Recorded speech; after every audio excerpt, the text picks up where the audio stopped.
I'm an IT professional who's always had a healthy curiosity for the unexplored corners of the internet. One rainy Saturday night, I found myself deep in a Reddit thread about the dark web. Most of the stories were urban legends, over-the-top tales of hitmen, and illegal marketplaces. Intrigued but skeptical, I decided to explore it myself. I knew the risks, but felt confident in my skills and precautions. I set up a secure, anonymous browsing environment, ensuring my VPN was solid and my virtual machine was isolated. The Tor browser opened a gateway to a world that was both fascinating and disturbing.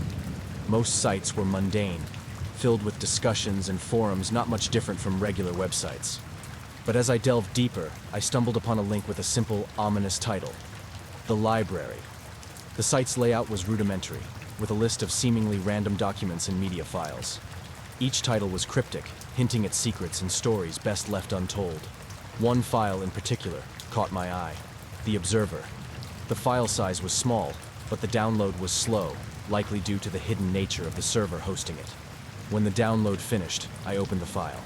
It was a plain text document filled with fragmented sentences and cryptic messages. One line stood out: "He sees you." It was unsettling, but I shrugged it off as a prank or a poorly executed attempt at horror.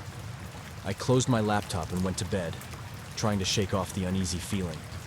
But sleep didn't come easily. I felt as though I was being watched, the hairs on my neck standing on end. The rain outside intensified, its rhythmic drumming against my window adding to my discomfort. The next morning, I woke up groggy and anxious. I decided to stay away from the dark web for a while, chalking up my unease to an overactive imagination. But as the day progressed, strange things began to happen. My phone would ring with no caller ID, and when I answered, there was only silence on the other end. My laptop, too, started acting up. Glitches, random reboots, and files that I didn't remember downloading.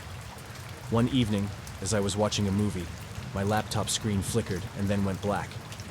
Annoyed, I tried rebooting it, but it was unresponsive.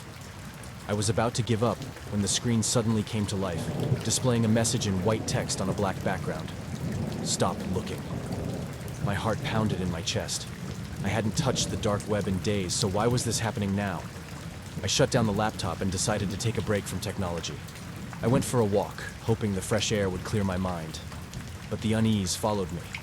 I couldn't shake the feeling that someone was watching me, tracking my every move. I kept looking over my shoulder, expecting to see someone lurking in the shadows. When I returned home, I found my front door slightly ajar. I was certain I had locked it before leaving. I hesitated, then cautiously stepped inside. Everything seemed normal, but my instincts told me otherwise. I checked every room, every closet, but found nothing out of place. As I sat down to catch my breath, my phone buzzed with a new text message: "Welcome back." That was the tipping point. I decided to dig deeper, to find out who was behind this harassment. I reconfigured my laptop, ensuring it was secure and isolated. I went back to the library, navigating through the labyrinth of links and dead ends until I found The Observer again. This time, the text document contained new lines, as if someone had been adding to it in real time. "You shouldn't have come back. He knows." My pulse quickened. Who was he? I scanned the document for any clues, but found nothing useful. In a moment of frustration, I typed a response: "Who are you?" To my astonishment, the text document updated instantly. "You will find out soon." Panic set in. This was no ordinary prank. Someone was actively monitoring me, and they were getting bolder. I shut down my laptop and disconnected it from the internet. I spent the next few days in a state of heightened paranoia, jumping at every sound and shadow. But the harassment didn't stop. My phone continued to ring with anonymous calls. I started receiving packages with no return address, containing disturbing items: a broken watch, a doll's head, a knife. Each package came with a note: "He is coming." Sleep became impossible. Every night I'd lie awake, listening to the creaks and groans of my house, convinced that someone was inside. I installed security cameras around my property, but they only added to my anxiety. Every motion detected, every flicker of light, sent me into a panic. One night, as I was reviewing the footage from my cameras, I saw something that made my blood run cold. A figure, barely visible, standing at the edge of my property, staring directly at the camera. He was there for hours, unmoving, before disappearing into the darkness. I knew I couldn't stay in my house any longer. I packed a bag and checked into a hotel, hoping to escape whoever was tormenting me. But even there, the sense of dread followed. The anonymous calls continued. The texts grew more frequent. You can't hide. I contacted the police, but without concrete evidence, there was little they could do. They advised me to change my number, to stay vigilant. But it felt like a losing battle. Whoever was behind this was always one step ahead. One evening, as I sat in my hotel room, my laptop pinged with a notification. Against my better judgment, I opened it.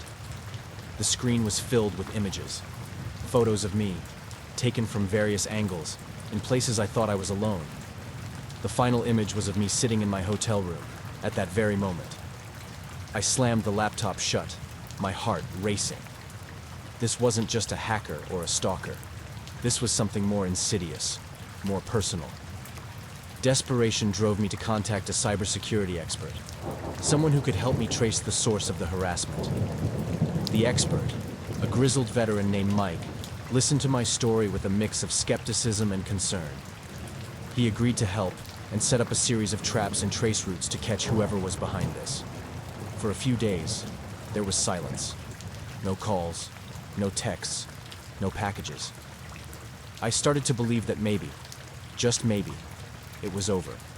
But then, Mike called me with news. "I found something," he said, his voice tense. "The signals, the traces, they're coming from your own devices." I was stunned. "What do you mean?" "Someone's been using your devices to monitor you. It's like they've turned your own tech against you." The realization hit me like a ton of bricks. Every step of the way, I had been playing right into their hands, using the very tools they had compromised. I felt a surge of anger and fear. "What do I do?" Mike hesitated. "You need to disconnect, completely. Get rid of your devices, start fresh, and you need to find out how they got in." I followed his advice, disposing of my phone, my laptop, anything that could be used to track me.